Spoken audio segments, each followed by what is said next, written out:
Shalom, haleluya. Pada saat sore hari ini tanggal 15 Februari 2025, jumpa lagi dengan saya Pastor Fani Tambun. Dan hari ini tema kebenaran firman Tuhan, segala bangsa mendengarkan hikmat Salomo. Saudara, segala bangsa mendengarkan hikmat Salomo.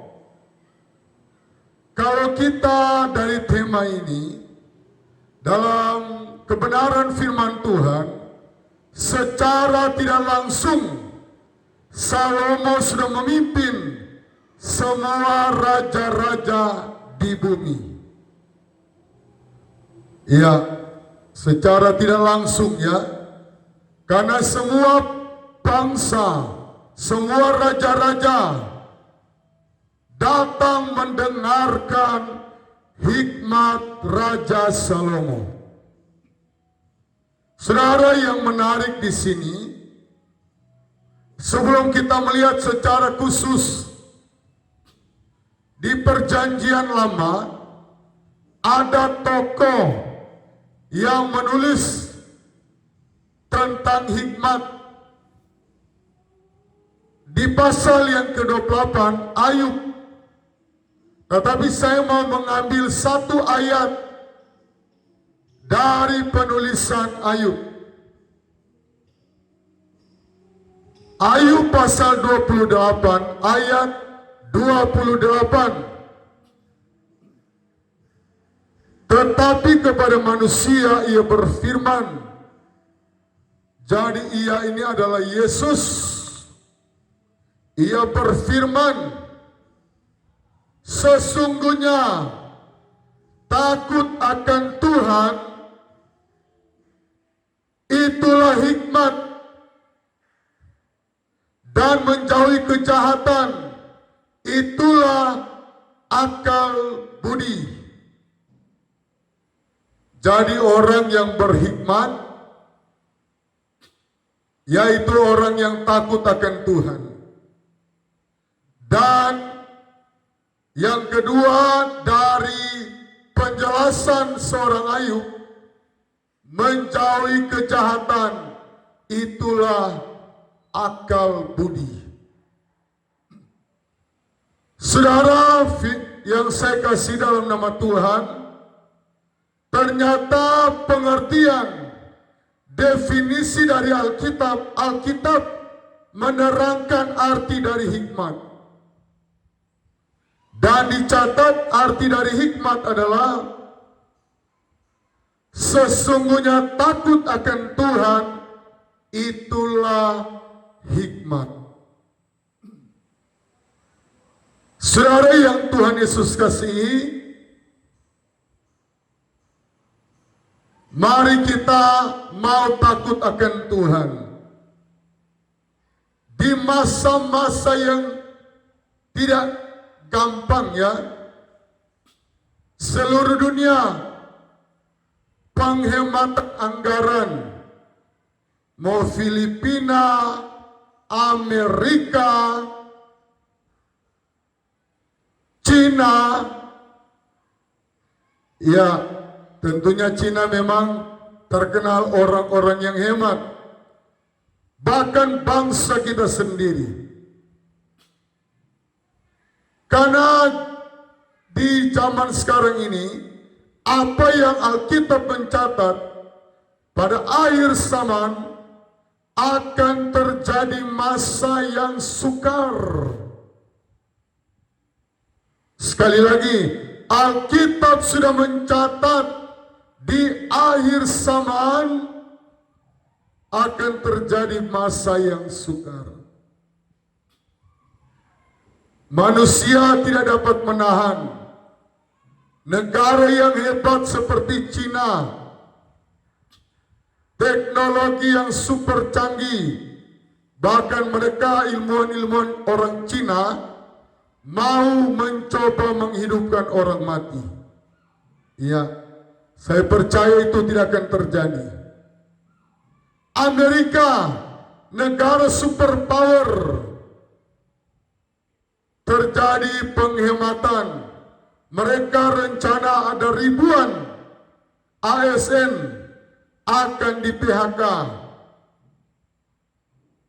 akan diberhentikan, dan Elon Musk tentunya sudah bisa kita tebak kenapa manusia akan di PHK.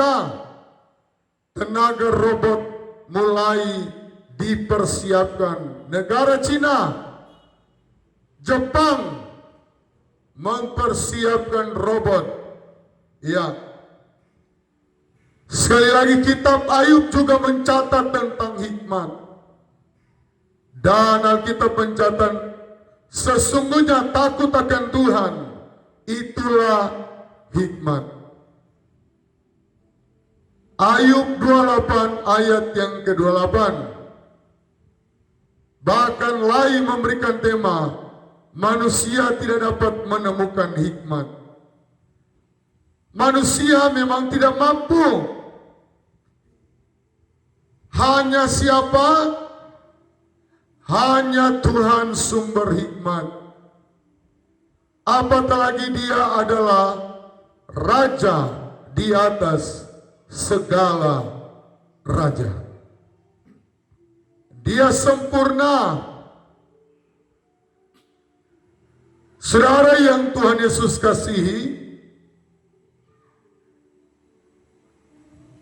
di hari ini kembali kita tahu ada raja yang paling berhikmat di muka bumi ini. Baik Ayub, dia memerlukan hikmat.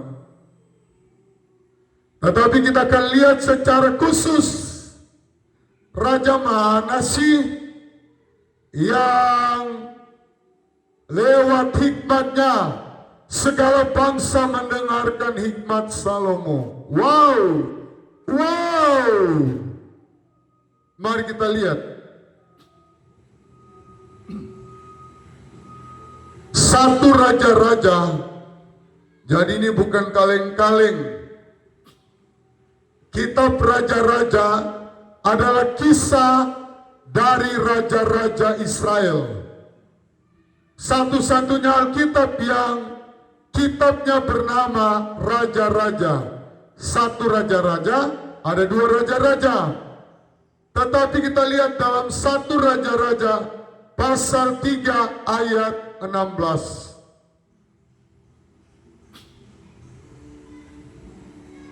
Inilah kejadian ketika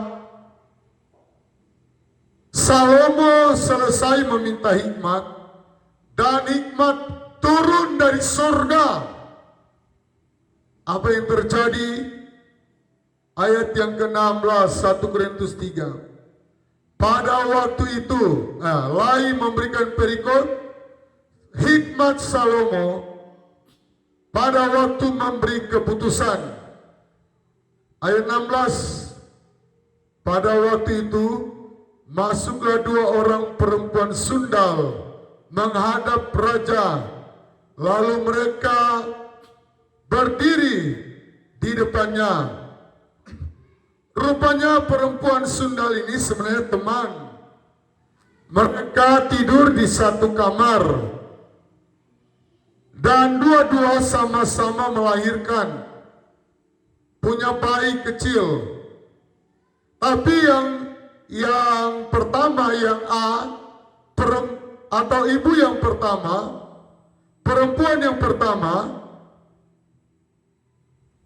dia punya kasih sayang. Kita lihat lebih jelas lagi di dalam ayat.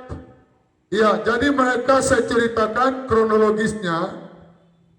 Mereka tidur sama-sama malam. Jadi 3 hari kemudian yang satu melahirkan. Jadi dua perempuan ini dicatat dua perempuan karena mereka perempuan sundal. Ya, nggak ada laki yang bertanggung jawab.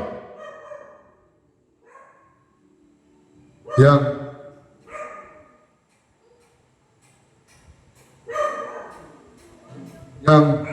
saudara yang Tuhan Yesus kasihi,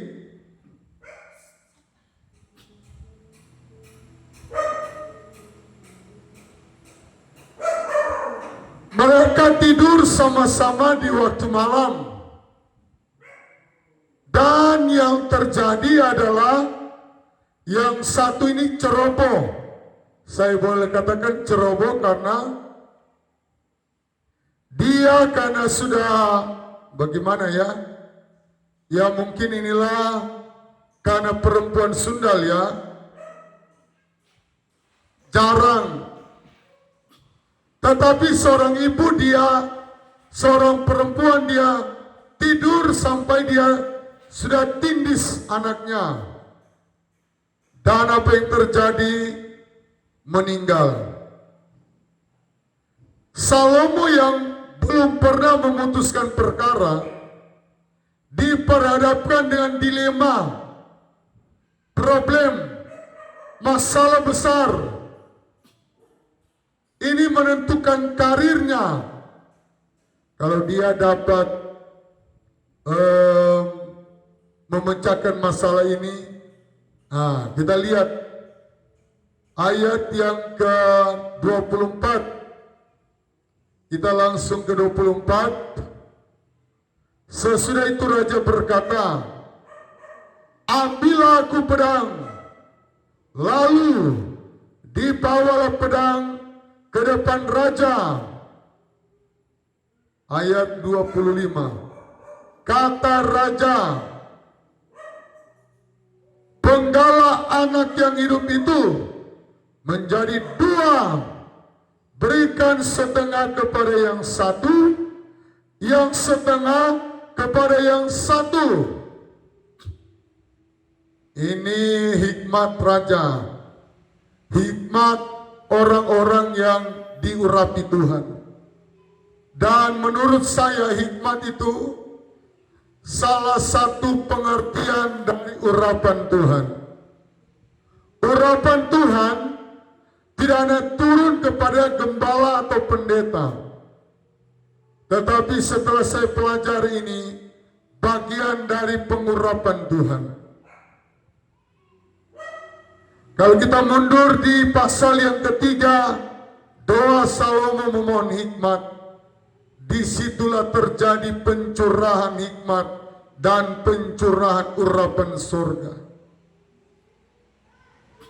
Ini tidak gampang karena zaman itu ya belum ada CCTV dan tidak ada saksi. Ya, perkara ini tidak ada saksi, tidak ada CCTV. Apalagi di kamar biasanya tidak ada orang yang pasang CCTV. Tetapi zaman itu belum mengenal yang namanya CCTV. Apa yang terjadi? Ayat 24. Sesudah itu raja berkata, ambillah pedang. Lalu dibawa pedang ke depan raja. Kata raja, penggala anak yang hidup itu menjadi dua. Dan berikanlah setengah kepada yang satu, setengah kepada yang satu. Ini hikmat yang Tuhan berikan. Ayat 25. Kata raja, penggala anak yang hidup itu menjadi dua. Ya, ayat 26. Maka kata perempuan yang empunya anak yang hidup itu kepada raja, ini anak, ini perempuan yang hidup. Ketahuannya di sini. Maka kata perempuan empunya anak yang hidup itu kepada raja, sebab timbullah belas kasihannya. Inilah kalau orang yang punya kasih sayang, pasti ada belas kasihan. Dan apa kata perempuan ini? Katanya, "Ya Tuanku, berikanlah kepada bayi yang hidup itu, sebab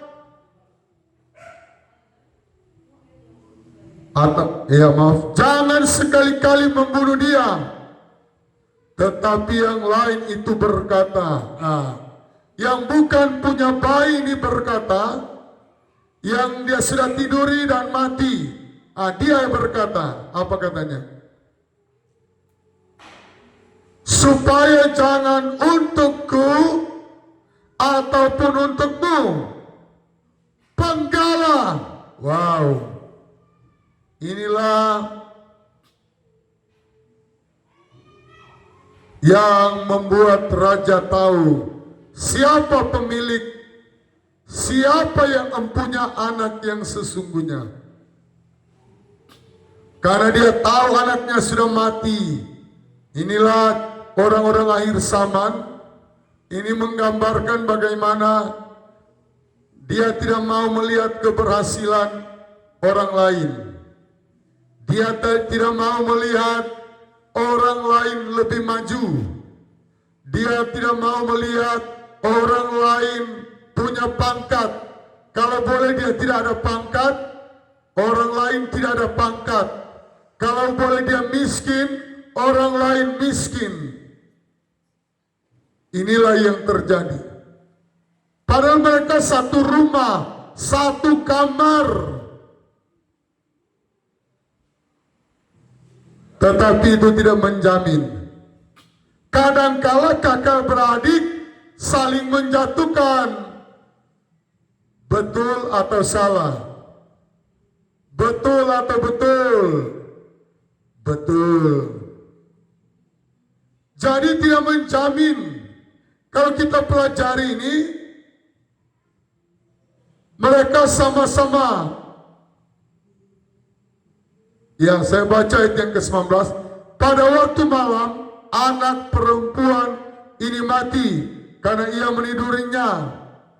Pada ayat 20, pada waktu tengah malam ia bangun, ia mengambil anakku dari sampingku. Ya. Jadi yang mati ini dia memang jahat. Jadi dia tahu dia punya anak mati, dia kasih tukar. Namanya seorang ibu, tetap dia tahu anak saya yang hidup. Nah, ayat yang ke-27,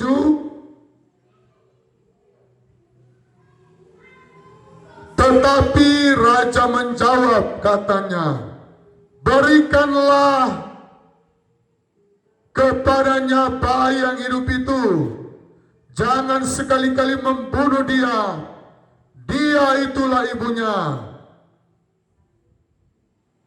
Raja Salomo. Wow. Inilah perkara yang pertama yang diperhadapkan dengan Raja Salomo. Ibu yang jahat tadi, oh, penggal saja raja, supaya tidak untukku, tidak untuknya, seolah-olah baik bahasanya, padahal jahat. Kadang-kadang kita diperhadapkan dengan orang, oh shalom sis, shalom brur, tapi menusuk dari belakang. Ini adalah tipe-tipe orang munafik, pura-pura baik. Dan ini sementara terjadi di akhir zaman, di mana-mana. Dan kita lihat ayat yang selanjutnya. Ya, raja menjawab, berikanlah kepadanya bayi yang hidup itu. Jangan sekali-kali membunuh dia. Dia itulah ibunya. Ayat 28. Ketika seluruh orang Israel mendengar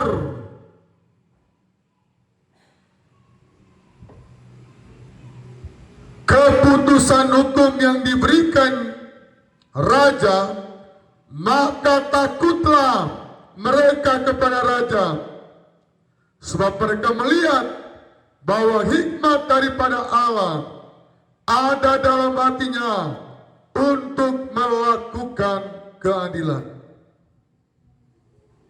Gempar, viral, orang langsung pasang status, woi, kalau di zaman sekarang TikTok, FB Pro, Salomo luar biasa. Semua langsung takut. Wow, ternyata raja kita yang baru keren, penuh hikmat, bukan kaleng-kaleng. Hei, saudara yang Tuhan Yesus kasihi, kalau saudara mau berhasil, mari datang memohon hikmat kepada Tuhan. Banyak orang ketika diperhadapkan dengan masalah, dia cari dukun. Di Manado ada jembatan yang tempat untuk khusus bunuh diri, sehingga para pendoa-pendoa datang mendoakan. Bahkan ada pendeta dari Jerman, ada pelayanan di Manado, dia datang mendoakan jembatan yang orang suka bunuh diri di jembatan itu. Tetapi kalau ada hikmat Allah, ada hikmatnya yang seperti Raja Salomo, pasti kita tidak ada yang bunuh diri. Amin. Kita maju lagi. Kita melihat di dalam 1 Raja-Raja pasal 4. Ya. Profil dari Raja Salomo. Track record yang dilakukan oleh Raja Salomo. Apa saja sih? Mari kita lihat.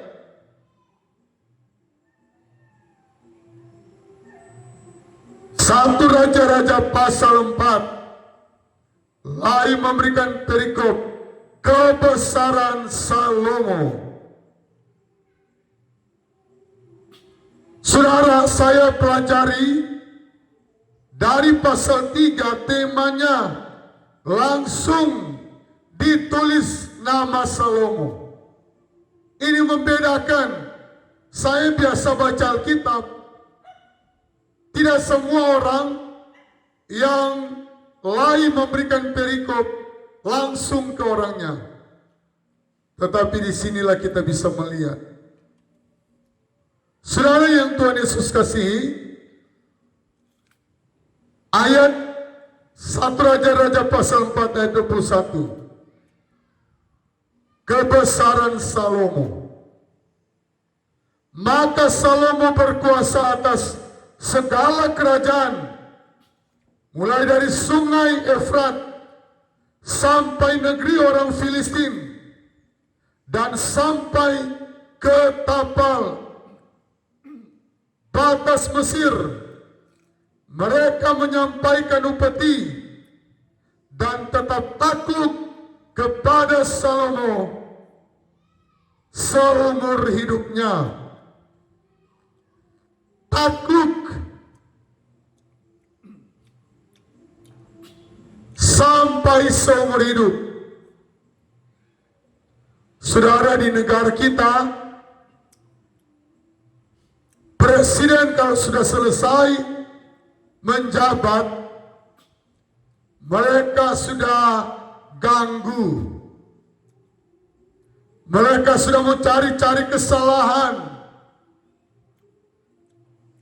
Presiden ke-7, mereka sudah mencari-cari kesalahan. Baru selesai. Tetapi Alkitab mencatat mereka membawa upeti dan tetap takluk kepada Salomo seumur hidupnya. Wow, ini luar biasa. Salomo menggemparkan dunia. Kalau tidak salah ada 3 agama, tetapi hanya Alkitab yang paling benar. Bahkan saudara kita Muslim mengatakan Raja Sulaiman, tetapi Alkitab yang ditulis terperinci. Tidak ada yang tersembunyi. Bagaimana persediaannya luar biasa. Semua takluk, bahkan seumur hidupnya. Makanya saya katakan yang Tuhan berikan kepada Salomo, berbicara hikmat yang pertama dan urapan Allah. Jadi urapan bukan hanya kepada pendeta, bukan hanya. Tetapi orang-orang sekuler. Ini karisma. Yang orang sering bilang karisma, kalau di dalam Alkitab lebih kepada urapan. Orang bilang karisma. Ibu Megawati, presiden yang orang bilang tidak terlalu pintar dibandingkan yang lain, tapi karismanya satu-satunya perempuan yang bisa menjadi presiden, terbukti. Kita lanjut. Ayat yang menjadi ayat-ayat pokok kita. Ayat 29. 1 Raja-Raja 4 ayat yang ke-29.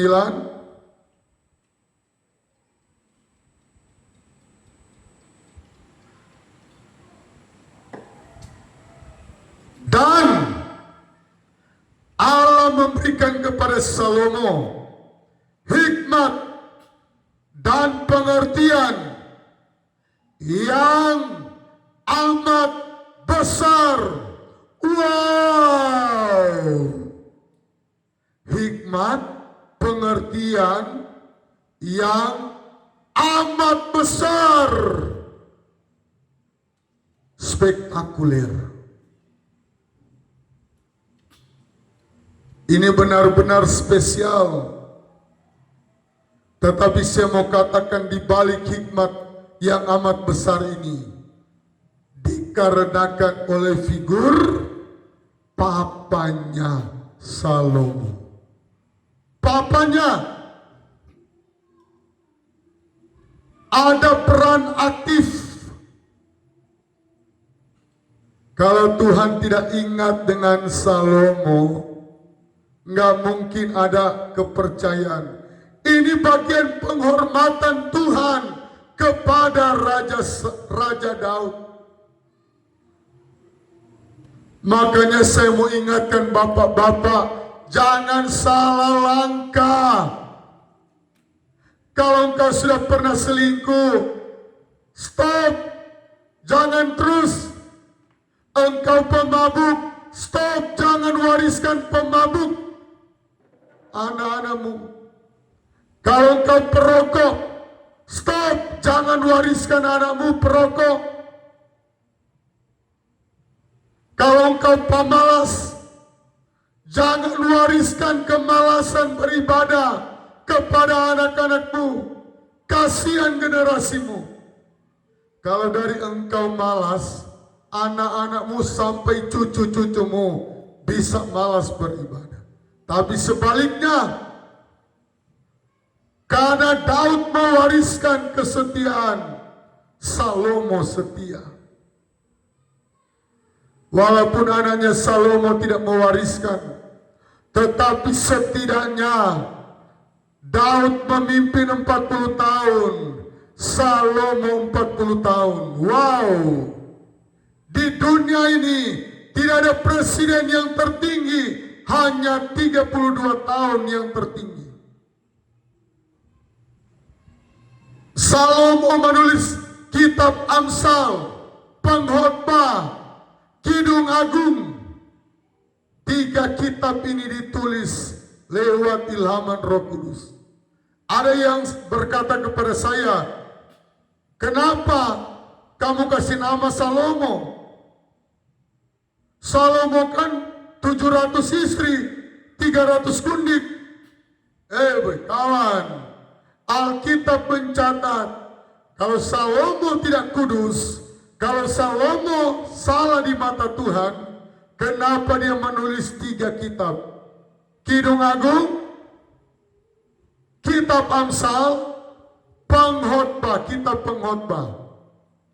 Kitab Amsal ditulis pada waktu masa muda. Kitab Pengkhotbah ditulis pada masa tua.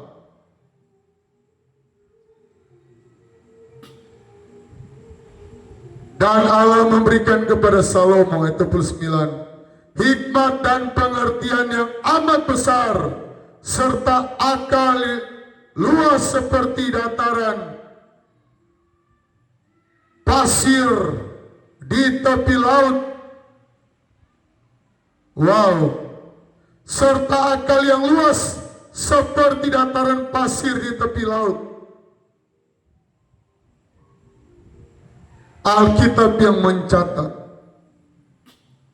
Kalau catatan dunia bisa disetting, dia bayar. Lembaga survei tidak semuanya valid, tergantung siapa yang bayar. Dia mau naikkan paslon yang mana? Betul atau betul? Tapi kalau Alkitab yang catat, tidak pernah salah. Buku yang paling sempurna.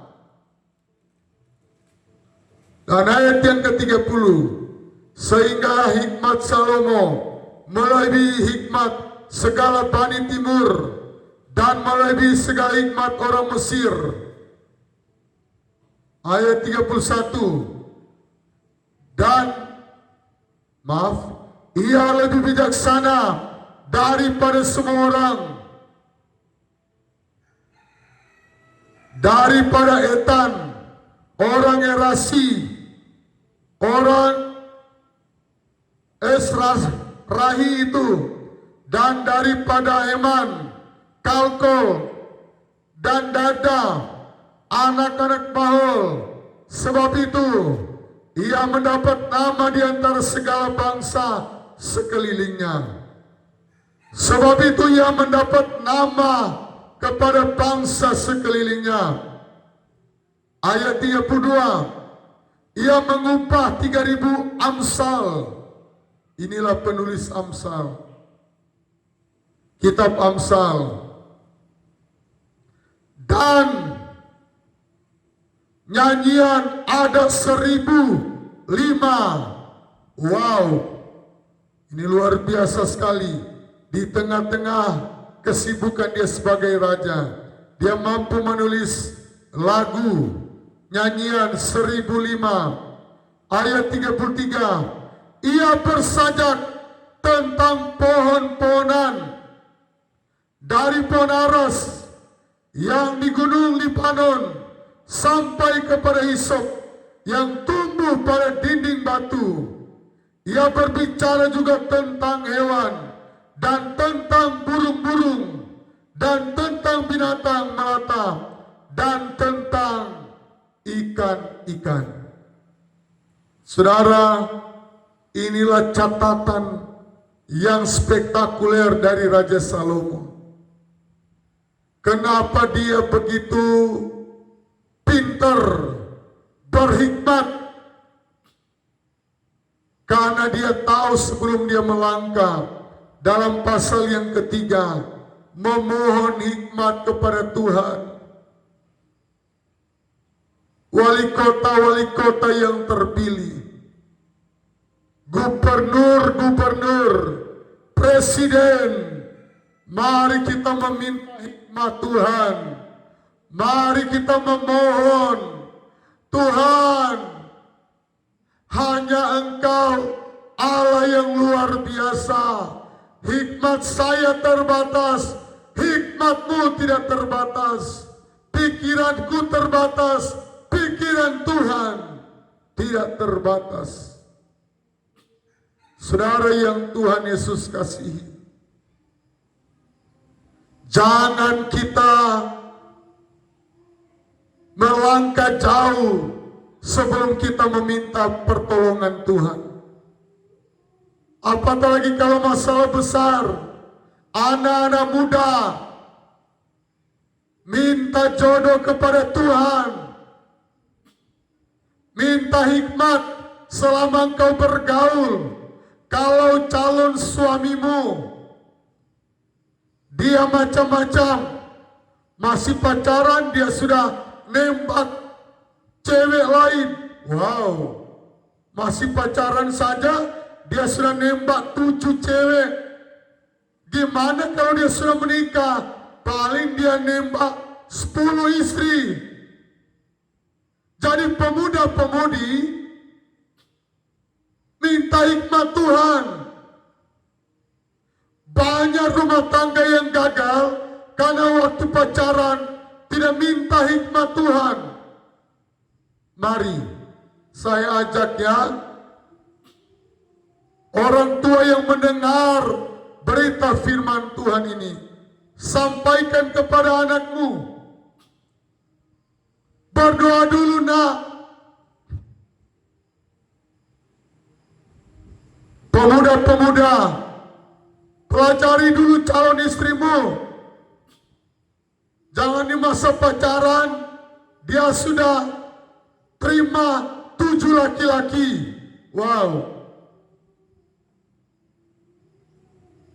Berarti ketika dia menikah, dia terima 14 laki-laki. Karena dia sudah terbiasa di masa pacaran. Jangan anggap enteng. Hikmat itu mengalahkan alat-alat perang, kata firman Tuhan. Seluruh dunia takut mau berperang dengan Salomo. Takut. Mereka segan. Seluruh dunia damai. Bahkan dia mampu mendamaikan negara-negara yang lain. Semua terfokus, tidak ingin perang. Terfokus kepada Salomo. Hari-hari mereka membicarakan Salomo. Dan hampir setiap hari mereka bawa upeti. Mereka bawa perak, emas, berlian. Saudara, ini luar biasa. Yang beda keyakinan mereka bawa. Kalau sekarang saudara, Presiden Amerika sekalipun tidak semua negara suka, senang. Presiden Rusia atau negara Rusia tidak semua senang. Presiden Amerika, Presiden Cina tidak semua senang. Tetapi kita lihat ayat yang ke-34, ayat yang terakhir. Maka datanglah orang dari segala bangsa mendengarkan hikmat Salomo. Inilah tema firman Tuhan. Orang segala bangsa mendengarkan hikmat Salomo. Ini bukan satu negara, kawan. Bro, guys, bukan cuma satu negara, semua negara. Sekali lagi ayat yang terakhir, ayat pokok di hari ini menjadi tema. Maka datanglah orang dari segala bangsa mendengarkan hikmat Salomo, dan ia menerima upeti. Wow, spektakuler. dari semua raja-raja di bumi yang telah mendengarkan tentang hikmatnya itu. Saudara, sampai hari ini tiada negara yang bisa mempengaruhi semua negara. Jadi saya katakan tadi, secara tidak langsung Salomo sudah memimpin seluruh dunia. Sekali lagi, secara tidak langsung Salomo sudah memimpin seluruh dunia. Mari, kalau mau berhasil, kalau mau sukses, tunggu apa lagi? Jangan lama-lama. Kalau tidak orang lain yang duluan. Siapa cepat di hadapan? Mari berlomba-lomba masuk kamarmu, berdoa kepada Tuhan. Tuhan, kalau boleh Tuhan jangan cuma Raja Salomo. Dan mari saya tutup dalam doa. Tuhan, kalau boleh bukan hanya Raja Salomo, berkati semua pemirsa secara khusus. Berkati semua yang mendengarkan firman Tuhan ini. Biar kami belajar minta hikmat Tuhan, memohon hikmat Tuhan. Kami percaya Allah yang kami sembah, Allah yang penuh dan kasih. Bukan hanya Salomo yang Tuhan berikan hikmat, tetapi kami semua, kami semua, kami semua, kami semua pemirsa channel Fani Christine ini dengan iman. Saya mau katakan kami semua yang mau merespon, tapi yang tidak mau, sorry Tuhan Yesus memberkati. Haleluya. Amin.